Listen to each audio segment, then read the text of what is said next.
Украдени сијалички кабли од фонтаната во централното градско подрачје во Штип проблем за надлежните во јавното предпријатие ИСАР.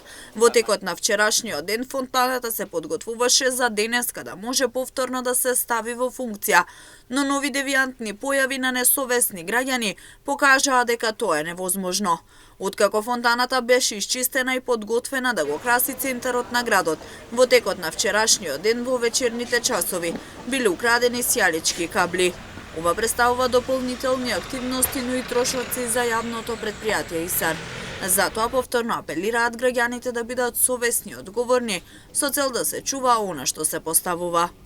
Јавното предпријатие ИСАР секојдневно се соочува со кражба на фасонки и електроделови кои се поставени единствено да бидат во функција за непречена работа на фонтаните низ градот.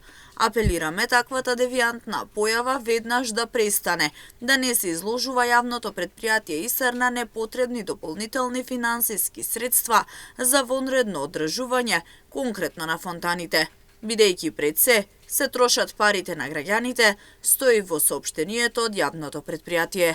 Оттаму додаваат дека може да дојде до несакана појава, но и да се повредат лицата кои ги оштетуваат и крадат деловите од фонтаните во градот. Ова не е единствен пример на кражба на предмети, опрема, реквизити од Штип. Се уништуваат детски и спортски игралишта, се кршат клупи и урбана опрема, а тоа води до лоша слика за самиот град.